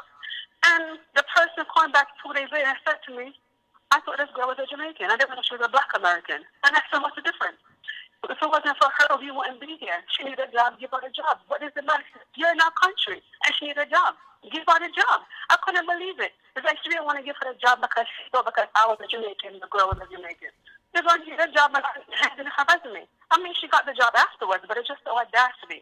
People come to this country and they look at Black American. I wouldn't say African, but they don't call you African American. You guys call yourself African American. Everybody else calls you American. They have such a disdain. They don't want to own us. They don't want to own us. They don't. I'm not lying to you. But I get into a lot of conversation with my Caribbean friends. And it gets to a point we don't have political conversation anymore because they say I'm defending them.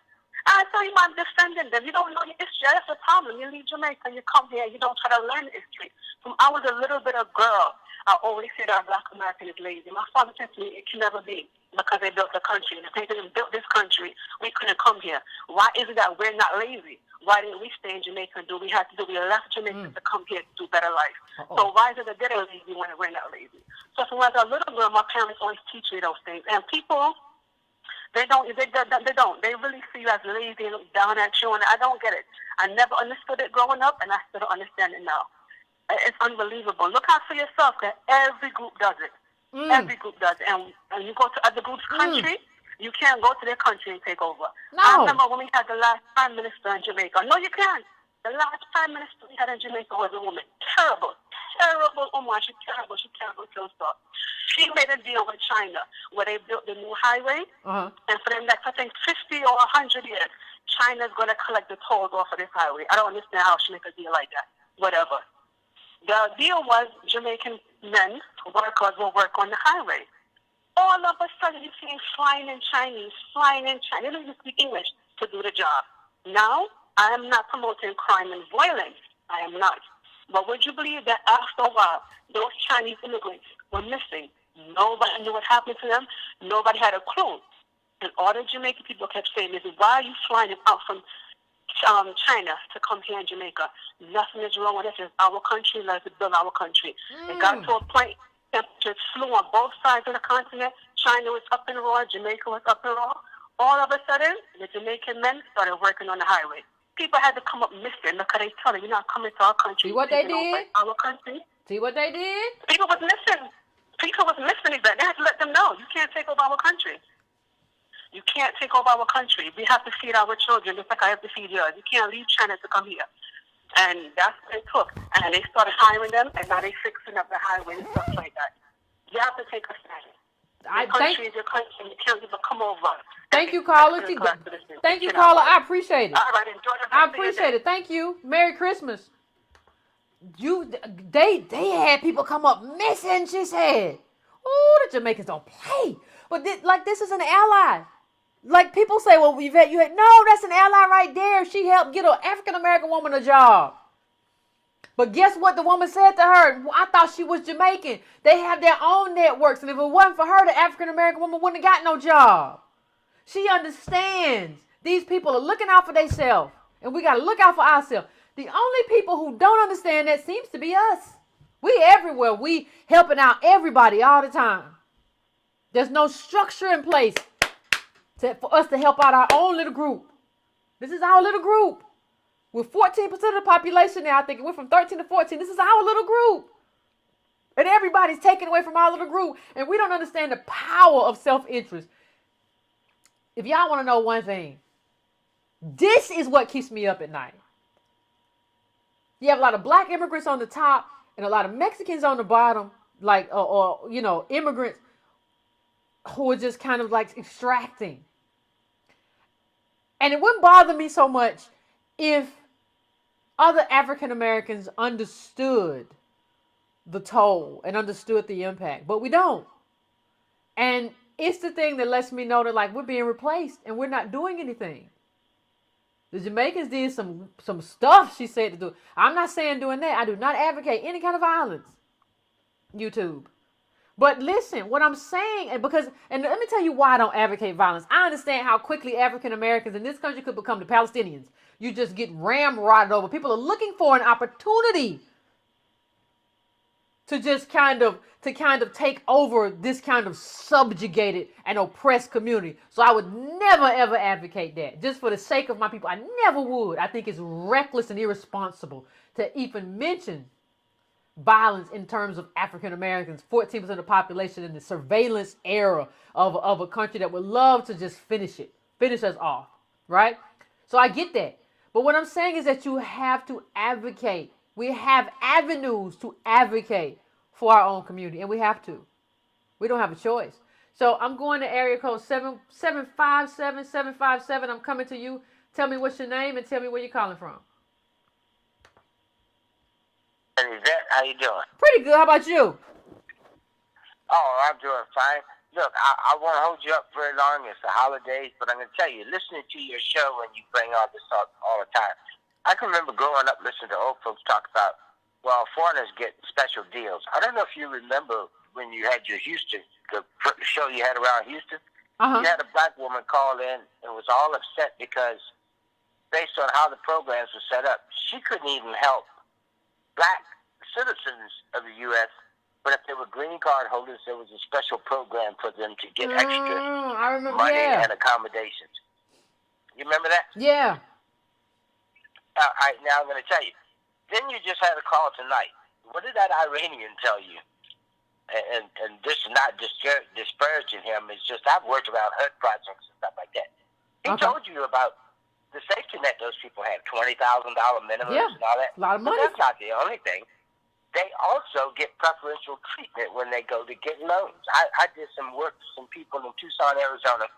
The guy tried to stiff me of money. I go on Google, look up his name, find out he's a prominent tenured professor at the University of Arizona. But you know, you get access to information. So once I do that, I'm in a cul-de-sac on the street, and I find out, guess what? Okay. That street has been all Chinese people for over 40 years because of the connection with the U.S. government, with military.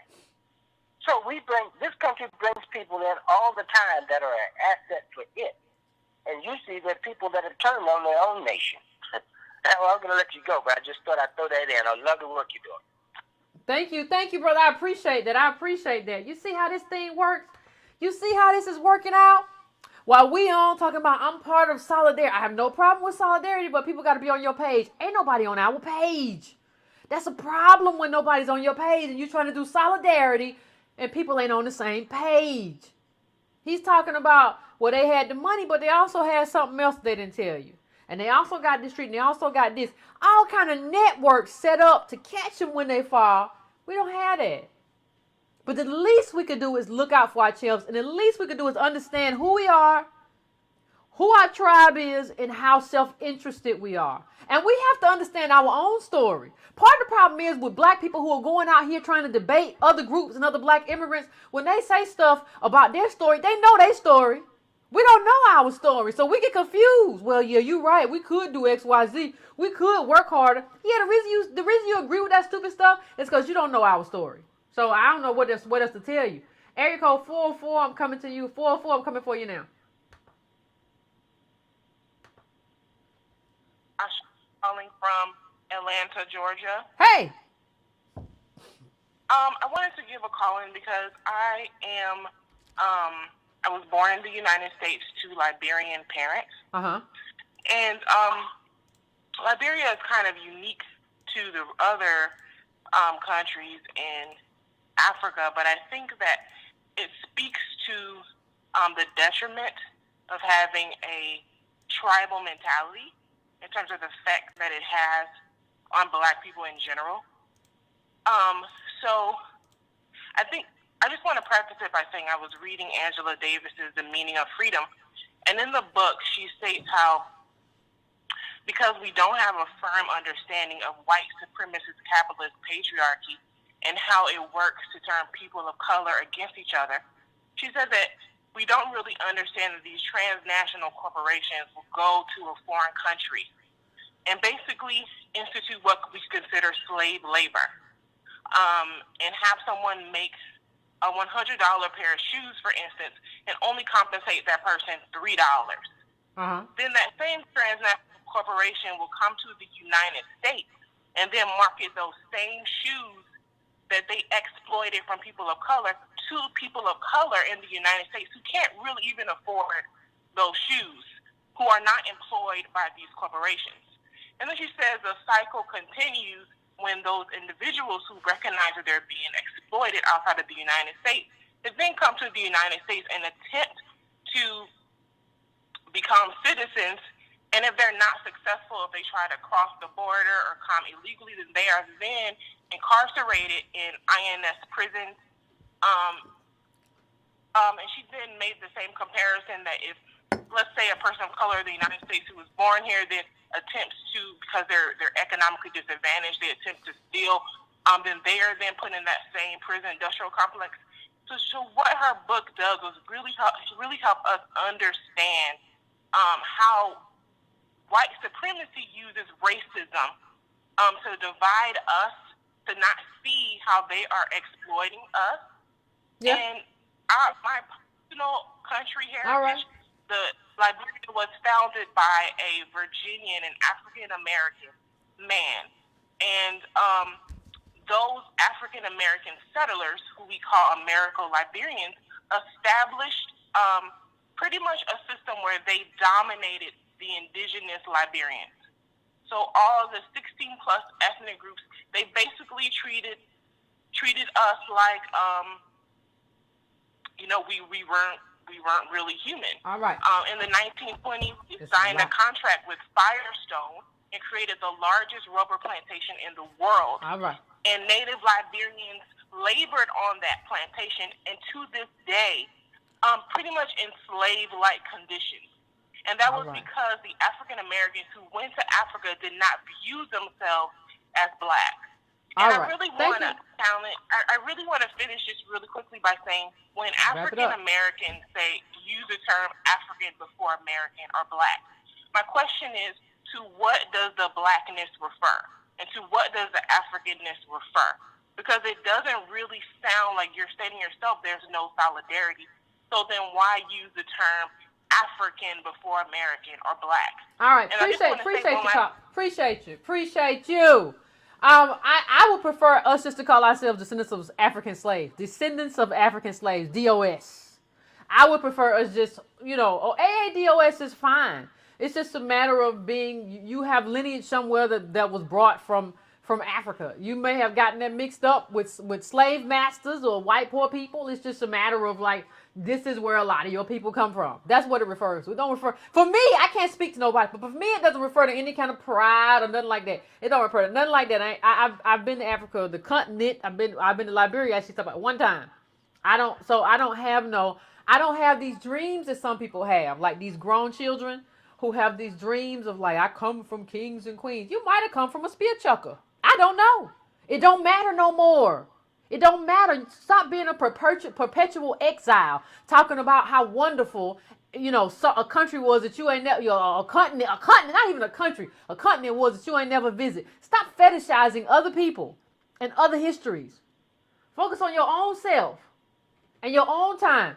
I'm gonna try to get. Ooh, what y'all got something to say today? I'm gonna try to get 2 more calls through, and then we gotta go. It's 11 o'clock.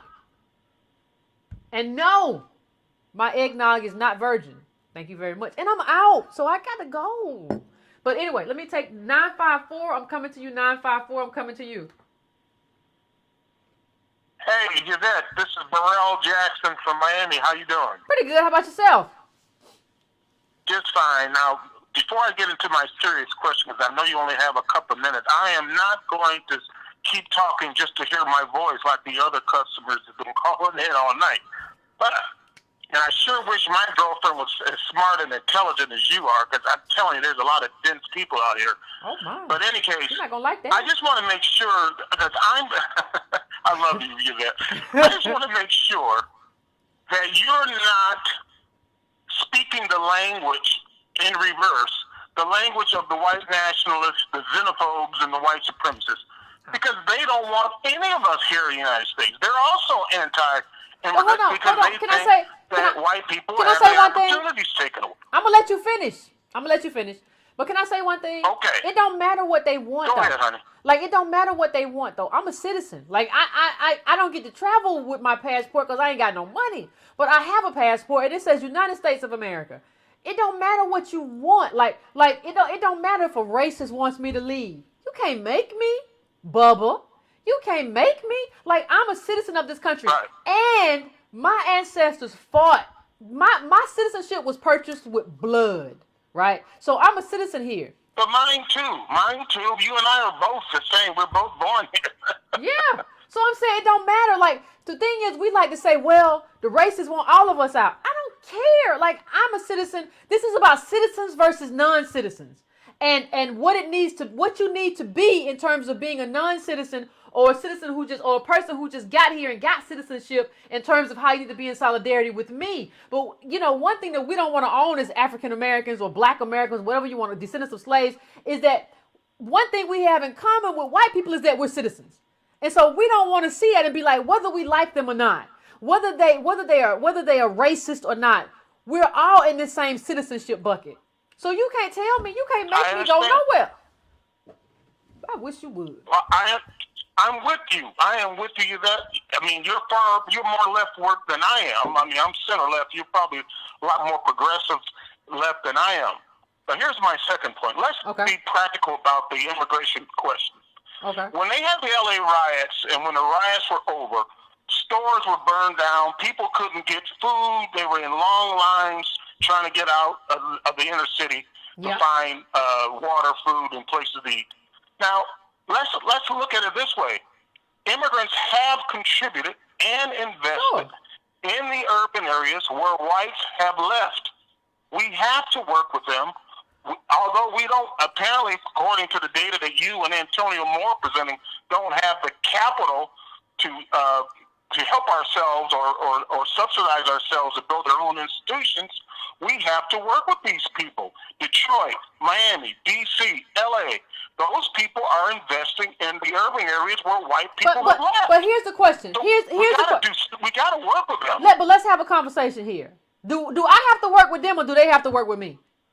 Like if it's more African. No. Hold on 1 second. Hold on 1 second. We're talking about who sets the pace. You ever ran a race? I used to be a cross country runner in high school. The key is, and if you're a marathon runner, the key is who sets the race, who sets the tone, who sets the pace. I'm not saying you cannot work with nobody, but the direction needs to be determined by us, and you need to follow. I'm not saying don't work with them. I'm saying this is about who sets the direction. And considering we've been here 400 years, I say that's us. Considering we are 14% of the population, I say that's us. And this is also about who gets the spoils and who gets the benefits of the struggle that our ancestors were murdered over. I think that's us. Yes. Well, Yvette, I know we don't have time up, and I'm glad I was able to talk to you. I really think you should run for either the United States Senate or the U.S. Congress, because our 52 black members of the Congressional Black Caucus aren't talking like you. I lose so hard, though, brother. I'm with you. I lose so hard. Do you understand how hard I would lose? Do you understand, like, how hard I would lose so hard? No, you would not. No, you wouldn't. My brother, first of all, United States Senate, and I'm in Georgia. Majority white, majority Republican. So first of all, that's off the table. You have to first of all just talk about Congress. You cannot talk about Senate in a majority white, majority Republican state. I'd have to move. Well, look at that Rick Scott in South Carolina. His state is Confederate white. He's black Republican, though. I can see why. Yeah, I'm not a Republican. Ain't no way. I'm not a Republican. I'm not somebody who goes around dogging black Republicans and calling them names. I don't do that. But it's no way for me to advocate for my people and advocate for this free market adventurism at the same time that's been destroying my people for a long time. I can't do it. Now you sound like Lonnie Guinier. You're absolutely right. I really like you, Yvette. I hope to talk to you again next time. Thank you. I appreciate you calling in. I appreciate it, brother. I'm going to. All right, take care. I'm gonna have to, y'all. I know we've had a fun time this evening. I'm gonna have to go to my last call though. I think this is gonna be my last call. 443. What y'all doing in the comments? 443. I'm coming to you. Who's having an after party? Who? I'm coming to you. 443. Tell me what's your name and tell me where you're calling from. Sorry, my name is Dee. I'm calling from New York. Hey. I have a little cold. I'm sorry. I have a bit of a cold. I'm not sure if you can hear me. I can hear you. You need some tea. Once you get through with this call, I'll get you some tea and a little ginger. You sound bad, sister. Yeah, so actually I have to call back. I'm sorry. Okay, yeah, call back. Get you some, because these colds ain't no joke. These colds out here, these germs ain't no joke. So I'm happy hopefully we get her back next episode. But yeah, don't get yourself out there. 347, I'm coming to you. 347, tell me what's your name, tell me where you calling from. My name is James. Hey, James. Hello? Yeah. Hey, how you doing, Yvette? Pretty good. Actually, just came across your video. I just started watching your videos not too long ago, actually, and I actually like them. I think you bring up some really good points. Okay. One of the reasons I wanted to call it is because I started noticing, in particular, people like Voice Watkins talking about black wealth. And I just wanted to explore that topic with you for a little bit because I think you might have had a conversation with him maybe about that subject. But the idea of having like building black wealth, it just sounds to me like it's not a really well thought out thing. Because basically, as black people, we participate and we agreed to use U.S. currency as a means of exchange. So I'm not really sure about this idea of sort of building like a black sub-economy. I appreciate you. I appreciate you calling in, caller. I appreciate it. And like, I'm gonna have to let you go though because this is the thing. I don't mean to cut people off, but the queue is always full. So I try to get as many people as I can. I need people to stay on the message. Tonight we're talking about black image. We'll talk about wealth again. He talked about boys. Everybody, like if you want to know, there's a debate between me and boys. I think it's on his page. And you can see how I actually feel about that. So it ain't no secret. I'm going to go to the last call right now. The last call, 414, I'm coming to you. 414, what's your name? Where you calling from? I think you're going to be our last caller tonight. Hey, Yvette. Hey. It's Quentin from Milwaukee. How you doing? I'm all right. I had put in the super chat in the comments, I had donated $5. I'm like, Yvette, pick me. I got something important to say. All right. So first and foremost, I want to start with a little side note. I saw your girl over. Oh no. A week ago, she was at my college for her sister's graduation. And I wanted to walk up to her and basically, say, since you sold so much of your stock, would you like to purchase some Bitcoin? But I didn't want to be paid. So my first, I actually got like 3 quick points that I want to make. In regards to all blacks being the same, that's a lie. It's never been further from the truth. And let me tell you, even African civilizations from far back in the good old days knew that wasn't true. Egyptians didn't call themselves chemists. Chemists didn't call themselves Egyptians. No. They knew who they was. So when I hear people keep saying Africans, they all identify. No, they do not. In fact, there's 54 countries in Africa that do not identify as all as one. And in fact, there was an important video that was on Netflix that was done in regards to Cuba. And the people there's, black Cubans or whatever, but I noticed that when black Americans came over there, and, they treat tourists, especially American tourists, great. But when black Americans came over there, they sort of, it's like the native people of their own country, Cuba, will be put on the landslide for black Americans. Like, they can easily tell if you're American just from the way you speak. They'll be like, oh, you from the States. And next thing you know, it's like you get more favored than the others. So even in that sense, yeah, we all may look like we're black, but in reality, we're not. Point 2, the reason why I think everybody takes so hard for everybody else is because we have lost pride in who we are, where we came from, and what we have done, not only for this country, but the world. The only reason people trade and sell and do business with America is because of black people.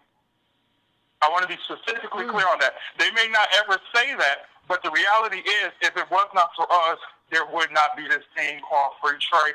There wouldn't be no trading going on. Okay. There wouldn't be no trading going on. There wouldn't be none of that, Okay. And my last point is a great quote by the late Dr. Amos Wilson. He said, the way to destroy a people is to destroy the way that we love each other. Mentally, our people don't understand how much detriment has happened to us, that we are in turn blaming ourselves for the mass destruction of our community instead of saying, hey, we didn't create this, we didn't come here by choice, so it's time to pay up and fix up. And that's how I see it. We have to stop. And, and like you said, when you mentioned Milwaukee earlier, I noticed you mentioned something with the crime. It really does. I was just talking to my brother about that. I said something has to be done because on Christmas Eve, my dad's car was stolen, And we've been in this neighborhood for 7 years, and that's never happened. So it's like it's really just there's a lot that needs to be done. And I'm like, people don't understand that if we don't fix what is going on, we haven't seen worse of things.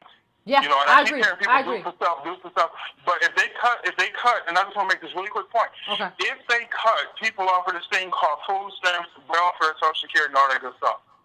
All right. No, I appreciate you calling. A third world country just yet. No, I agree, but you kind of veered off of my point too, caller. But yeah, I agree. All right. Well, thank you. My people can't. No, I appreciate you calling in, but I need y'all to be. Yeah. So I thank everybody who called in. I'm sorry I couldn't get to the people who I couldn't get to tonight. But be back Wednesday. As always, if you want to donate, go to donatebrown.com. You can also go to breakingbrown.com and subscribe to the newsletter, or make a cyclical donation once a month for as low as $1, or however you want to do it. You can also, subscribe. Please subscribe if you haven't always subscribed. Please like. Please share this. If you can't share it right, make sure you go to the debugger. The debugger, because sometimes the wrong thing comes up about what this show is or why it's here. Please go to subscribetobrown.com as well. It's a lot. What's going on? What's going on with everybody? Are y'all having an after party at China Fox page? There's a lot of stuff going. Let me tell you, the most stuff, I go to a lot of chats and stuff. The most stuff goes on in my chat. I don't know. Somebody said China Fox has an after party. The most stuff. Well, I might get myself some eggnog and come over to the damn after party. How did you not know I didn't have tattoos? Y'all just find stuff out all the time. Y'all just find new stuff out all the time. Every time you watch, I done lifted my arms enough time for you to know everything. Anyway, black people, African Americans, descendants of slaves, we are done for this evening. Love y'all. Merry Christmas. And Wednesday night, I will be back at the same time. So enjoy the rest of your evening. I'm finna go get me some more eggnog. I appreciate all y'all.